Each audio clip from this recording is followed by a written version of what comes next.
Hi, everybody. I'm Andrew Block, and welcome to TDF Conversation, a conversation about hybrid theater.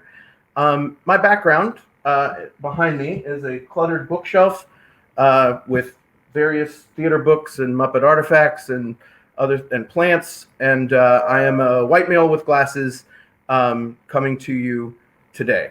I'm here today on behalf of TDF, where I serve as the manager of off and off-Broadway services. We're among my hats. My primary role is to help shed a light on our vibrant and diverse independent theater community in New York City. I'm also a theater director with a history and affinity for new plays and new play development. So I'm excited to talk to this group today. And for today's conversation, we are joined by three leading voices in the off and off-Broadway community who are producing hybrid theater. As we discuss the changing environment and how they are adapting their work. First, we'll start with Rattlestick. Founded in 1994, Rattlestick Playwrights Theater produces ambitious plays to inspire empathy and provoke conversation that will lead to positive social change. We're joined today by their artistic director, Daniela Topol. Hi, Andrew.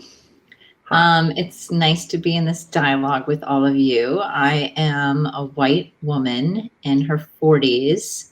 And in my background is some windows as I am on Lenape land in the West Village in our office. And I will introduce myself a little bit for you all as well in terms of what I've done. I've been the artistic director of Rattlestick for 5 years and have had the honor and the privilege to produce some exciting work like Diana O's My Lingerie Play and Sam Hunter's Lewiston and Clarkston, Kuzi Cram's Novenas for a Lost Hospital, a series of different plays and experiences that have been complex and innovative and gathering community in unique ways. And prior to being at Rattlestick, I was a freelance director for a number of years. And prior to that, I worked at the Lark Play Development Center, developing new programs, as well as the National Alliance for Musical Theater. Great. All right. So we are now going to move on to Company of Fools. Company of Fools' mission is to present powerful, thoughtful, redemptive, and invigorating productions of 20th and 21st century texts, and also to commission, create, and develop and produce new and original works. Inspired by the Shakespearean fool, they strive to maintain a humorous but worldly outlook on their work. We're joined today by Cameron Cueva Clark, who is the artistic director of Company of Fools. Hey, folks. Thanks for having me. Really excited to be here today to have this conversation with everyone. I'm Cameron, fair-skinned Latin male, dark hair. My background is a gray wall. Actually, there's a couple gray walls. There's a map of the world behind me, and there's a painting that my girlfriend did of me behind my head. Thank you for the introduction, Andrew.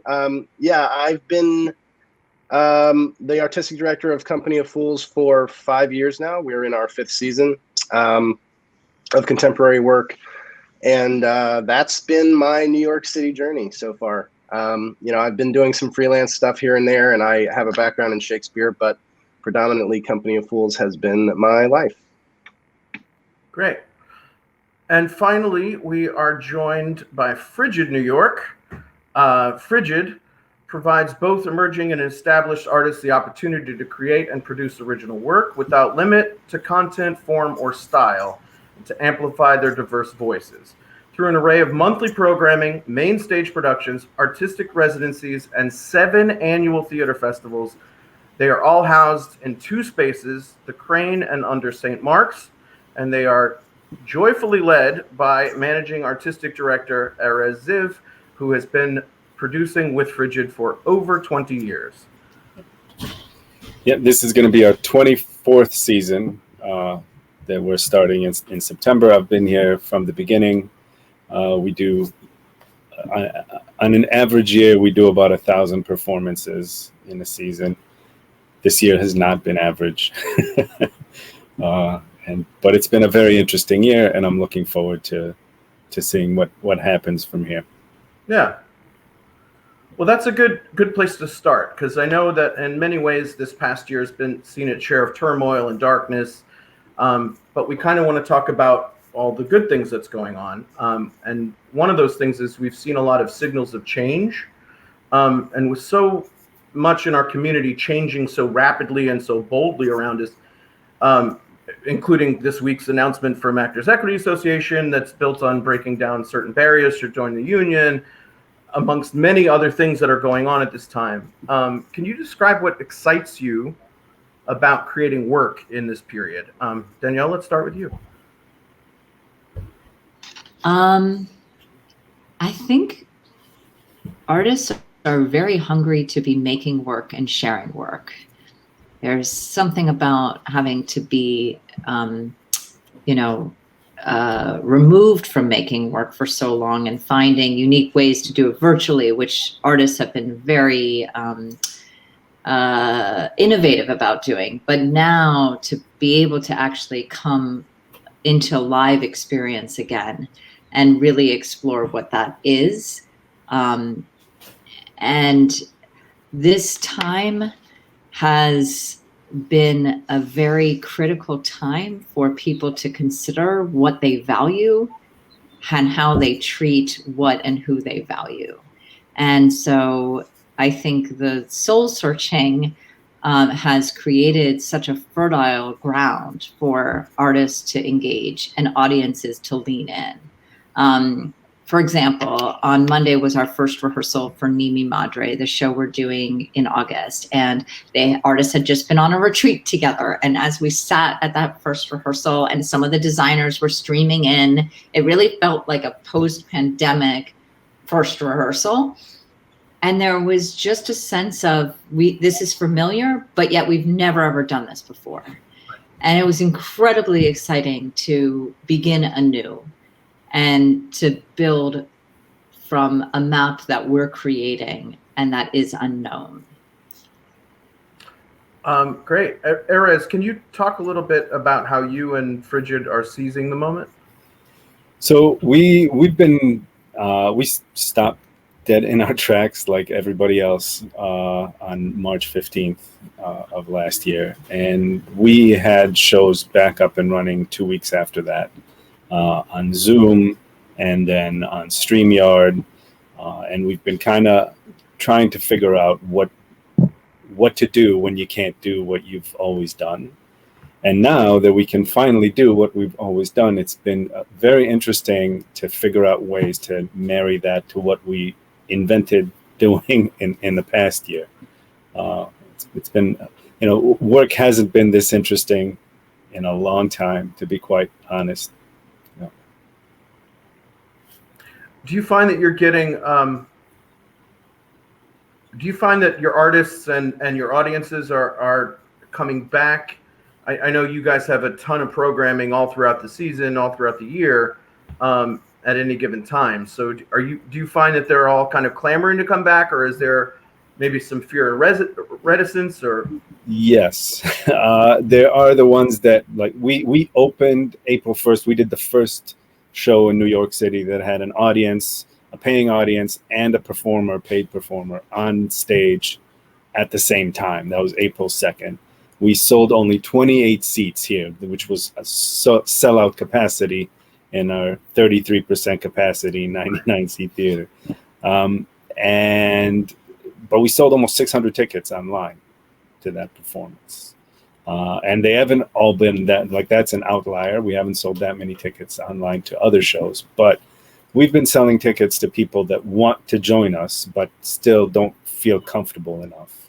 And it's been great. And, when we first started doing online programming over a year ago, there was an audience, and that audience died at the end of August, and they didn't come back. Like, nobody was really interested in later 2020, early 21 in digital theater, watching things. They had so many bigger budget things to watch. But now that they're watching a live show with a live audience there, they can hear, we turn on the cameras early so they can hear the people walking into the theater, paper programs rustling, jackets coming off. and people are much more interested in that. And there's certainly a contingent of people that want to be with us, but they just don't feel comfortable enough yet, and they join us that way. Cameron, can you shed a little light about what Company of Fools did in May and how you? So our other guests have fixed spaces, but you, as Company of Fools, found a space, figured it out, did something there. What sort of went into sort of formulating how you were going to produce hybrid theater at that point? Yeah, so like you said, we're a mobile unit, right? We don't have a set space. So the first challenge was finding a space that was willing to open their doors for something like this in early May, and rehearsals beginning in April. And we luckily were able to find one because the Plaxel Gallery Culture Lab in Long Island City was open as a gallery space already. And they have a performance space in the back behind the galleries. So we were able to create sort of a not only a hybrid model in that we had live and virtual performances, but a hybrid model as far as different types of art, because we had visual artists involved as well. We had a painter who created work for the show that hung in the gallery as you walked in. And we had multiple singer-songwriters who contributed music to the show as well. So we were happy that we were able to incorporate all different types of art into our sort of reopening production, which was Gruesome Playground Injuries, because we wanted to try and keep our immediate in-room team small to allow us to be more agile in presenting something that we knew would excite our audience as we moved into this sort of unsure moment. So now that there's been a little sort of time since then, and theaters are starting to, they're at this point seem to be rushing to reopen their doors. Why do each of you feel that continuing to stream is important?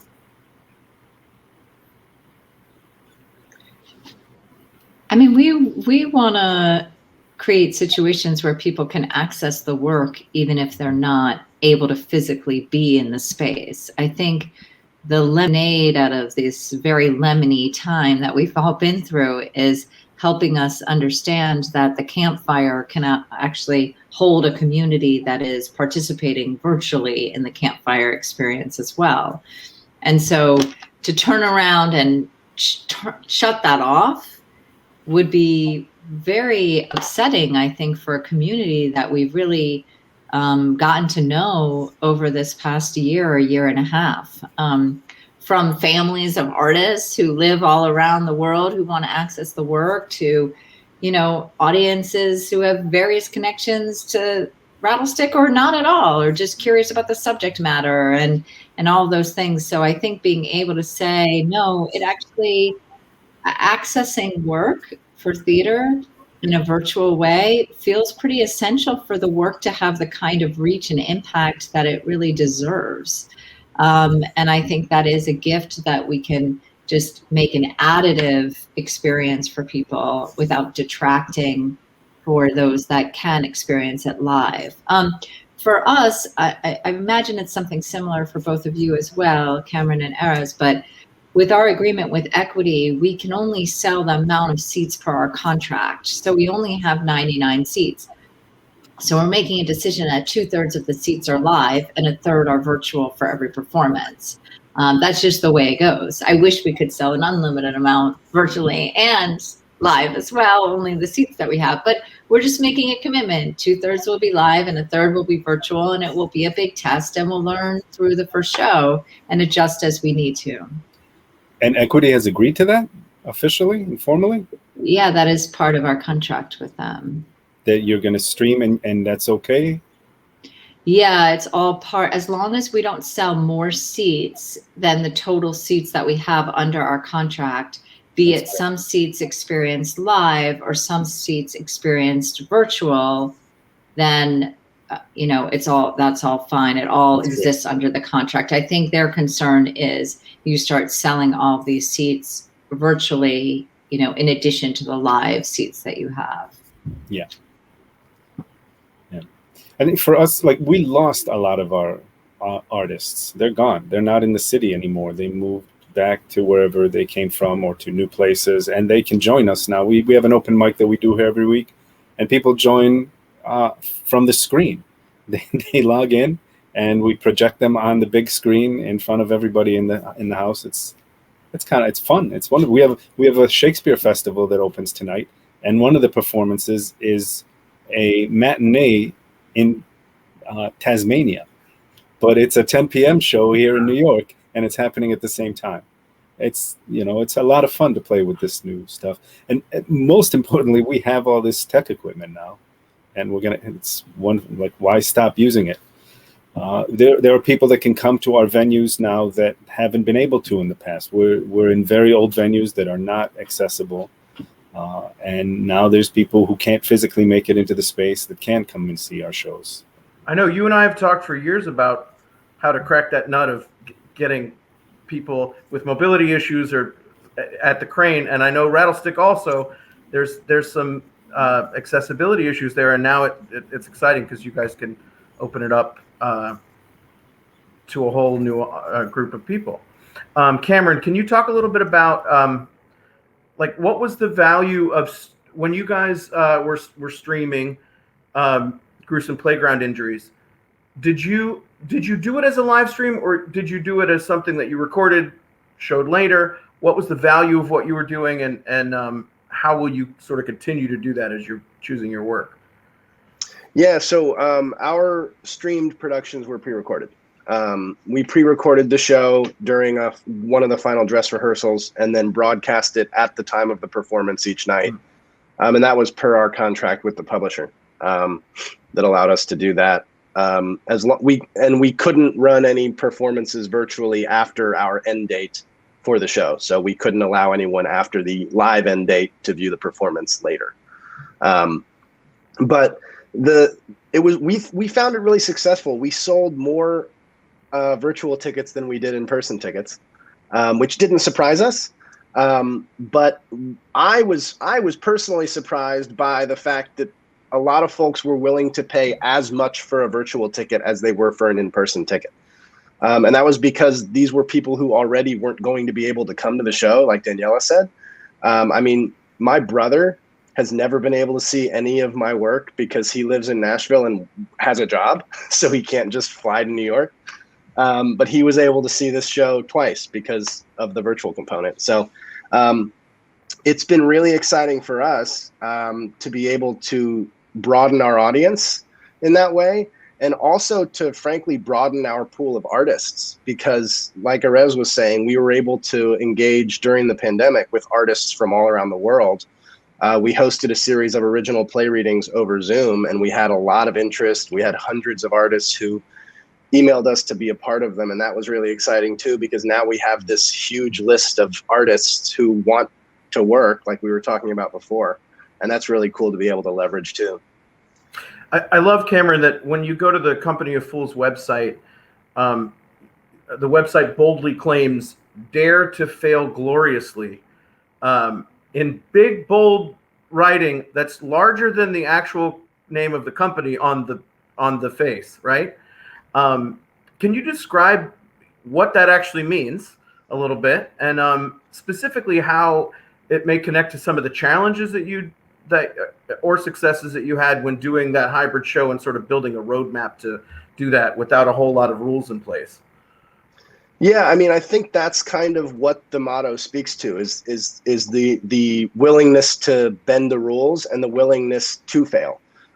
Because being afraid of failure makes for timid art, in our opinion. So it's exciting for us to say, what would you do if you weren't afraid of failing? And that motto definitely came into play when we were creating the hybrid Gruesome Playground Injuries, because we had, frankly, a lot of not understanding. We had a lot of places where we were like, I don't think we really know what we're doing here because we've never had to do it before. But we ended up being more proud of the product, I think, because of those challenges, and because we failed a couple times, and had to reshoot some stuff and had to redo some things and had to reduce and then increase capacity because the rules changed 2 times within the month that we were producing the show. But it taught us a lot of lessons, and I think it allowed us to grow into the new form, whatever that is. Erez, I know you guys have daily changes going on there at this point with the amount of programming that's sort of coming in and out of the door. Can you describe a little bit about what you needed to do to prep your stages for this flexibility, and also what you had to do to prep your stages for streaming?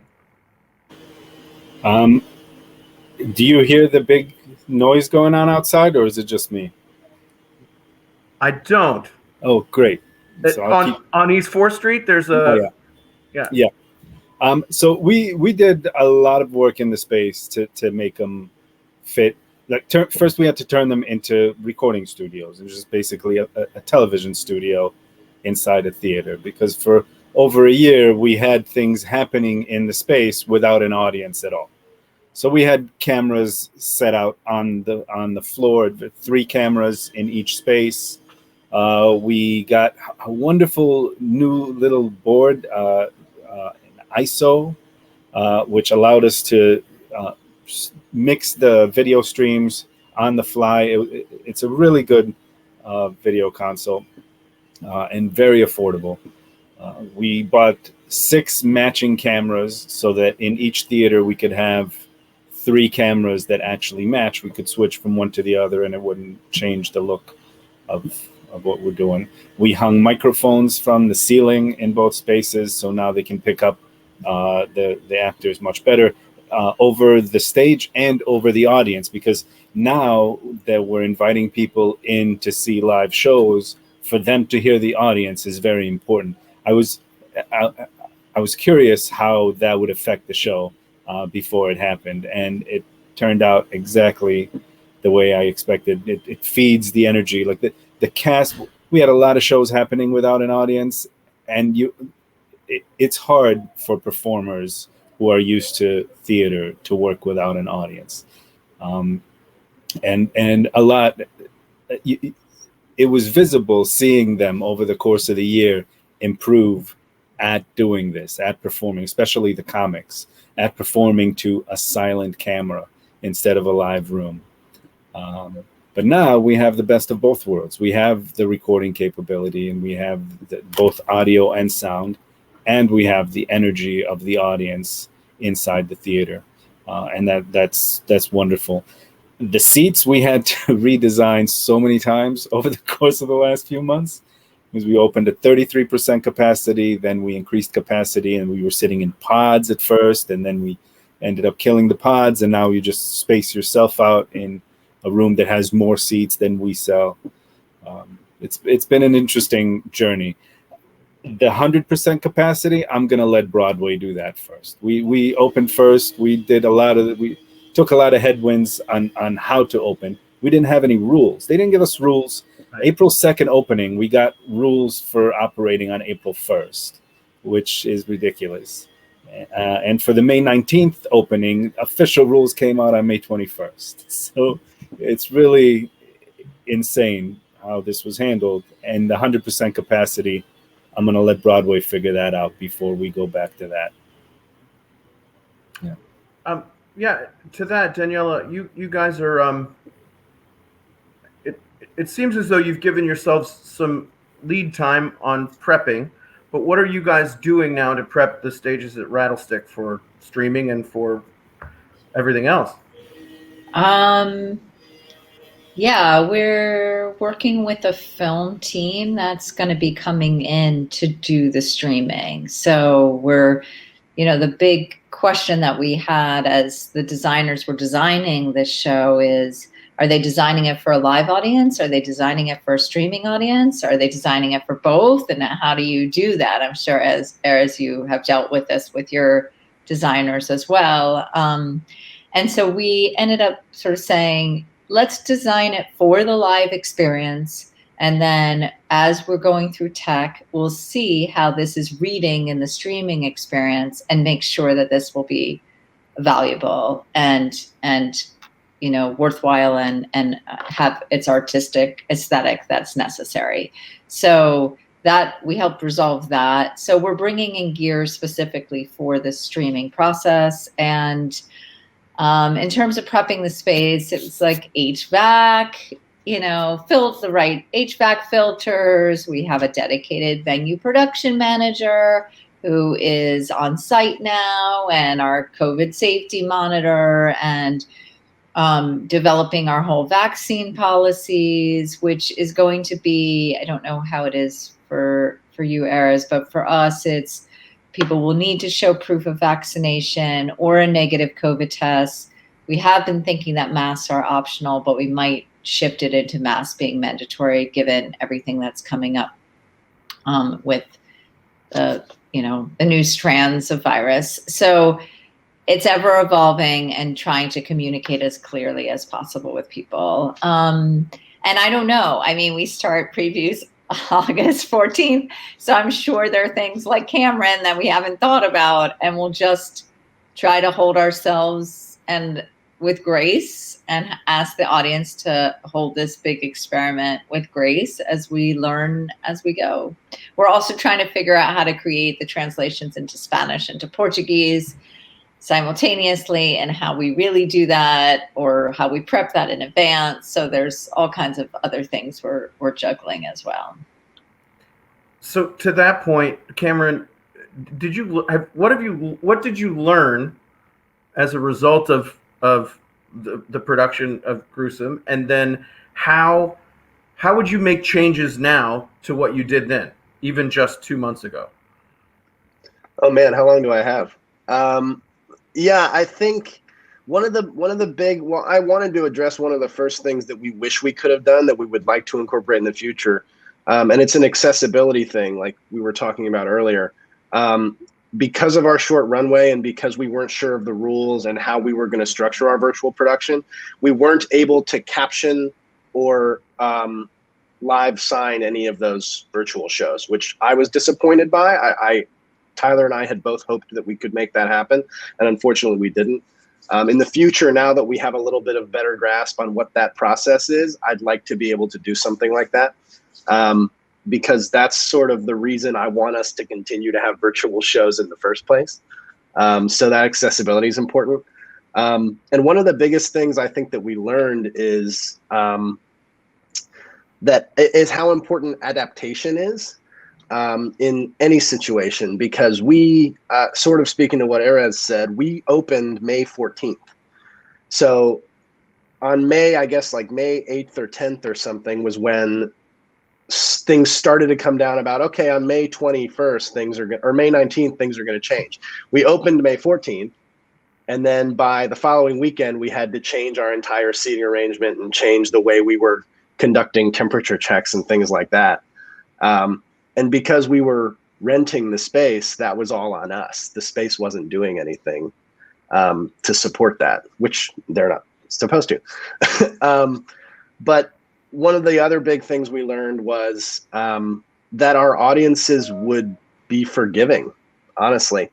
I found that most of our audiences were, particularly our in-person audiences, were so excited to be back in a theater that if something went wrong, they were like, it's live theater, let's do it. Which I thought was just amazing. That was the first 2 weeks. Yeah, exactly. Yeah. So to that, how does hybrid work, and all of the rules shifting and everything happening now? How is it affecting your programming, what you're choosing to work on? Are you choosing work that lends itself to certain capabilities, or are you building the format around the work that you want to do? I know it's a little different for everybody because, Erez, you have a multitude of artists that come in and out of the Crane and under St. Mark's now. But is it affecting the way that you're, or who you're working with, or the type of work that they're doing? So first of all, we don't have a multitude of artists walking in and out right now, and call me. But I am very excited to be able to finally program for a theater again, with an audience that comes to the theater to watch the show. and an audience that comes to watch the show in the theater from home. But I don't even like to call it hybrid theater at that point. This is just theater that is more accessible to people who can't come here. There are some shows that we're doing that will play with hybrid, that have characters streaming in, but the vast majority of what we're doing right now is shows for people in the room, regular theater shows that we stream out. I expect to see holograms by the end of the season on this crane stage from you. Daniela, so the season you've chosen, because you guys have 3 coming up now, right? How does the idea of greater accessibility and hybrid theater, how did that play into the kind of work that you chose? I mean, I really like what Erez just said about not thinking about it so much as hybrid, more as, at least for our first 2 shows, more these are shows that we're programming that live audiences will experience, as well as audiences who are at home. Our 3rd show, Address List, looks at homelessness as an interactive game. And we were originally supposed to do it last year during the pandemic. And I had imagined that we would produce it at Rattlestick and then travel it to the boroughs.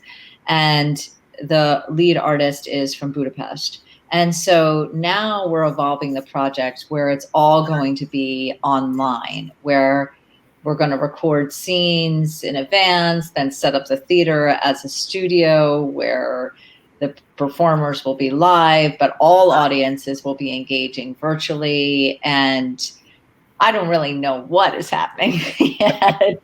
We were reviewing the budget with my managing director the other day. It's like, wow, this is really complicated, because it's 18,000 steps, more steps than just a live show, which is infinitely complicated. But given that the opportunity of what it means to create a story about homelessness that can be accessed, across the country and the world, that seems very interesting. And so we're just leaning into the uniqueness of this piece that is part theater, part community conversation. And we just didn't really feel like we could have as full enough community conversation with only audiences in the theater, that wouldn't be the full enough range for the community to engage. So that is a piece that's ever evolving. And I guess the moral of the story for me has been just to try to lean in and listen to what each piece needs and is asking for, and to try, and that this time has given us an expanded toolkit to help the work get amplified and launched. And so now we have more tools at our disposal to help do that. And that's just how I'm trying to look at it, and not like it's in this box or that box, but it's just in a whole big pile. Cameron, so to you, I realized choosing gruesome playground injuries made it possible that you would have such a small cast, that you'd have a small group of people to work with. But in particular, was there, what were some other reasons in terms of kind of that being the show you brought back? Yeah. So that show was, first of all, a show that the company had been trying to produce since our founding. But it was not possible because it was a very in-demand show here in New York City.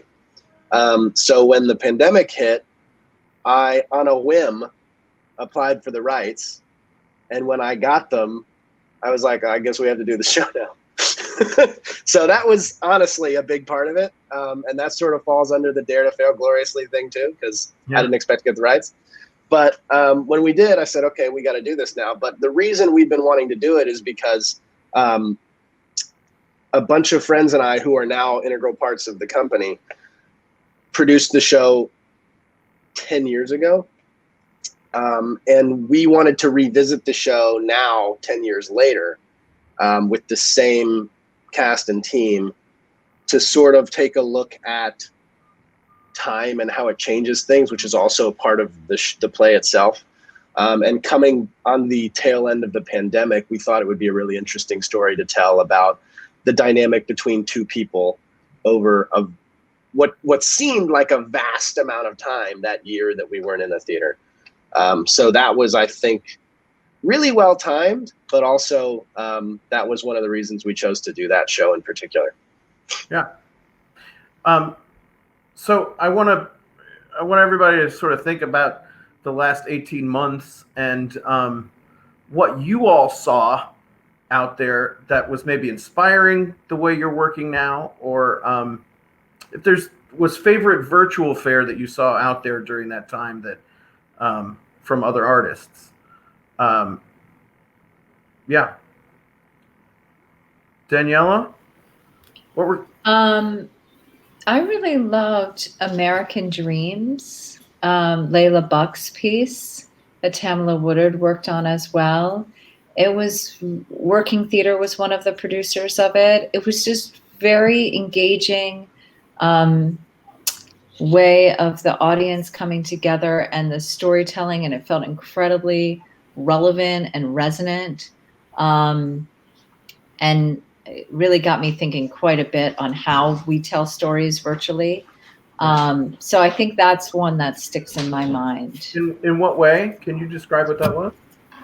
Well, I just think the way that they tracked particular characters, so it felt like you could both follow the arc and your involvement, you were invested in what this sort of gaming show aspect was, which was incredibly engaging. And just the whole construct of it was quite clever and theatrical and community gathering. It just did multiple things simultaneously that I felt was incredibly interesting. That's one that's leaping to mind. I'll let you know as I think about others. Okay.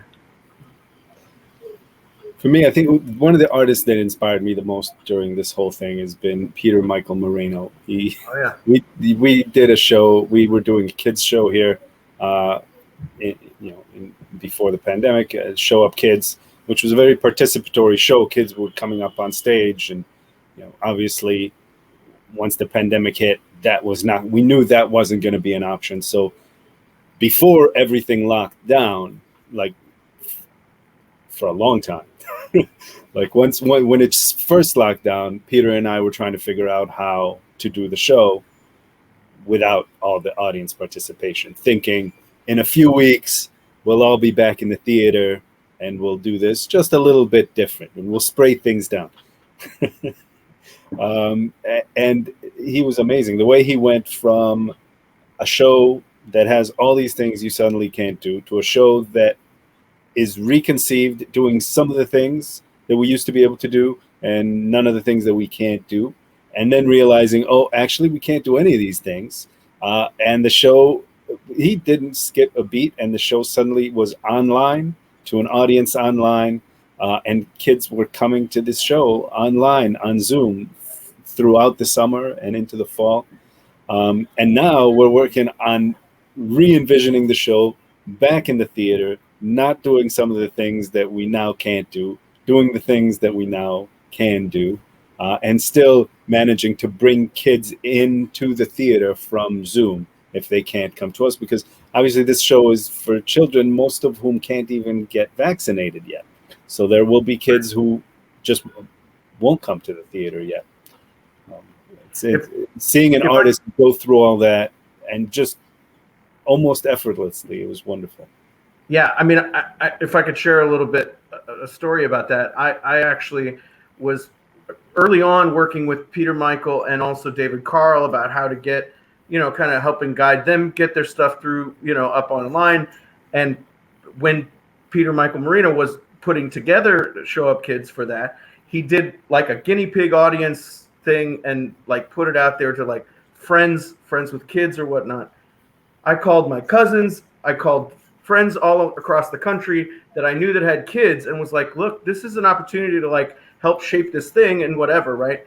He had, a few dozen kids there from, I had friends in Seattle, in LA, in New Orleans, here in New York, in Washington, D.C., all over. And it was a joy for me to sit there and watch their reactions and to just watch the joy that they were having giving something to do during this time. And this was like back in April of 2020. And it was just it was a joy to see. I think for me, if I can sort of share in your inspiration, or as for me, that was inspiring as well, just to see how an artist out there could seize that opportunity and really kind of bring joy to people out there. So Peter Michael Marino, you get a shout out.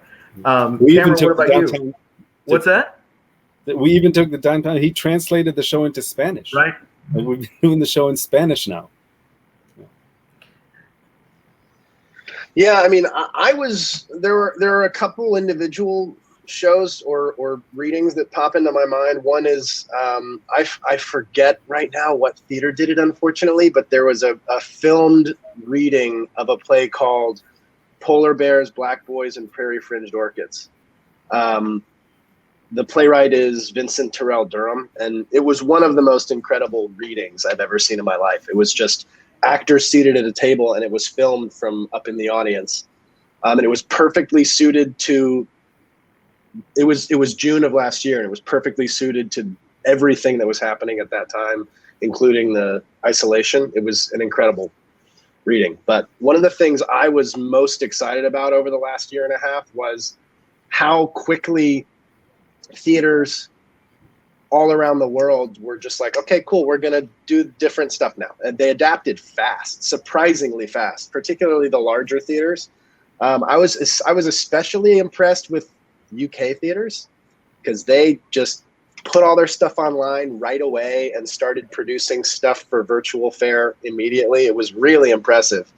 And I was also impressed with how many people around me were just still creating work, churning stuff out, writing, creating. It was crazy. I mean, we received hundreds of play submissions over the last year, and they're all good. So it's been really, really impressive to see that. Can I add an inspiring thing I saw? I don't know if any of you participated in it, but the 600 Highwaymen had these two pieces at the public, the phone call and then the encounter. And yeah. Cameron, did you participate in that? Yeah, I did. It was amazing. That was incredible. It was really incredible. I'll never forget that. You call a number and you have a guide who's matching you and a stranger up to have a conversation with one another. You'll never see that person again. It was an incredibly intimate 45-minute conversation.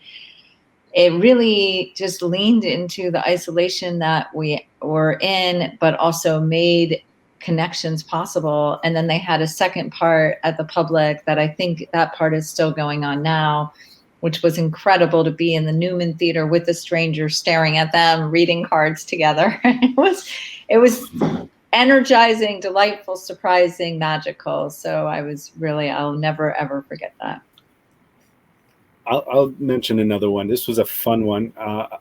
I did not participate in this because it wasn't built for me. It's for performers. It was pieces written by Tanya Odebra for performers who were quarantined together to yell. These were fight scenes meant for their neighbors to hear. Only entertaining to the people actually having the fight and hopefully the people listening in. That was a fun concept. Nice. So I guess as we kind of wrap things up a little bit, I want to talk to each of you about what you're most looking forward to seeing out there. Both other people's work as well as what you're most looking forward to seeing amongst your own artists. As the next few weeks, months to a year or so, as we sort of go on this next phase. I mean, I guess I'll say I'm looking forward to everything. It's because I think it's going to be so unknown every time you're walking into any space and any unique experience. Who are these artists now and what do they have to offer? So I think pre-pandemic, looking at the calendar and going, oh my God, there's so many shows I need to see. There's not enough time, blah, blah, blah. But like now it actually feels like we're different. And I'm very curious to see how we're all changing and how people are understanding what it means to make work. I saw Seven Deadly Sins a couple of weeks ago. That was very fascinating. Going to the New Ohio, it just feels like Here is doing interesting stuff. Who knows how Broadway is going to manifest itself. I look forward to seeing work from Frigid and Company of Fools. It just feels like there's just a who knows kind of thing. And I feel pretty energized about checking things out. I'm really looking forward to new collaborations.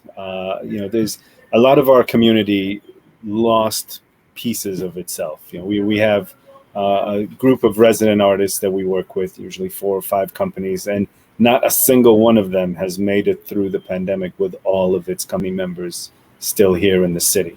And so they're looking for new partners. Everybody's, going to start meeting up again at these things. And I think there will be some wonderful new collaborations coming up on the horizon.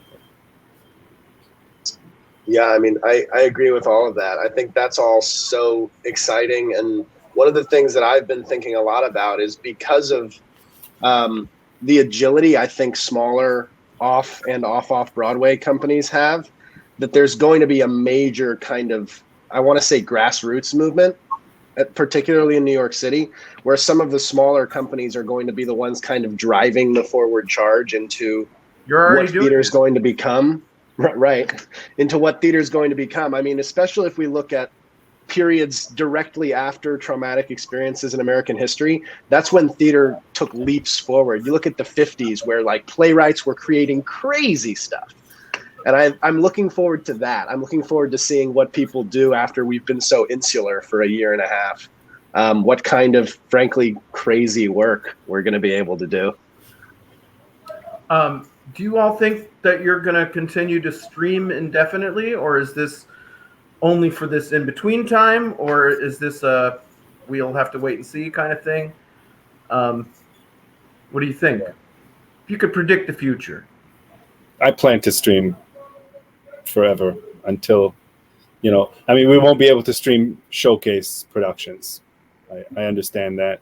But if we can stream it, we will stream it. Yeah, us the same. Definitely. We'll continue to stream our productions and our conversations and our other events.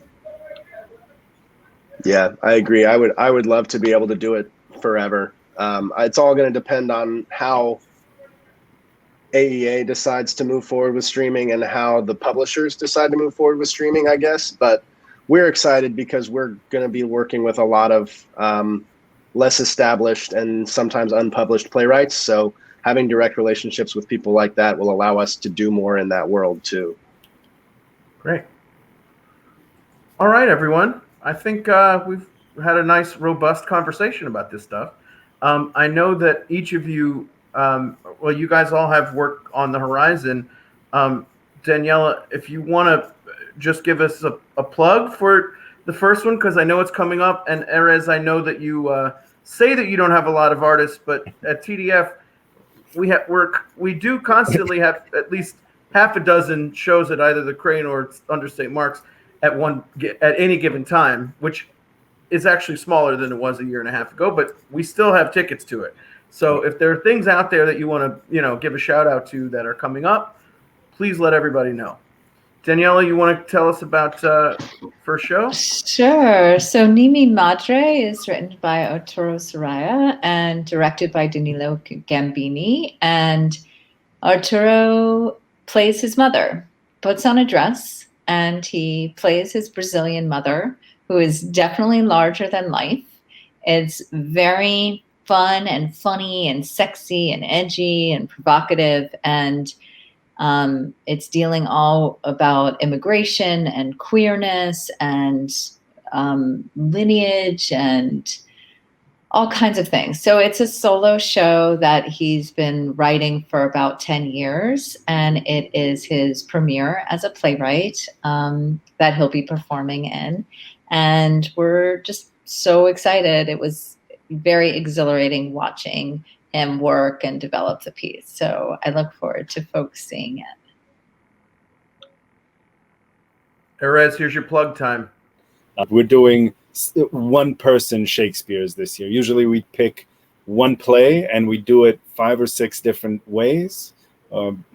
This time it's all one person versions of various Shakespeare pieces, and all women performers this year, which is we saw in the applications it was 3-to-1 women applications for a solo Shakespeare festival. I had to do what the world wanted. Good. And then, oh, I'm sorry.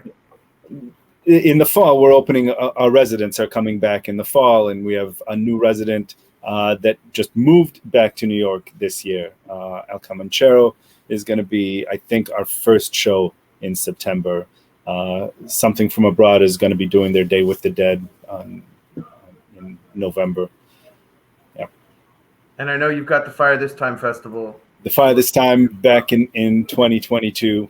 That one is going to be that's going to be a big, festival with a big cast.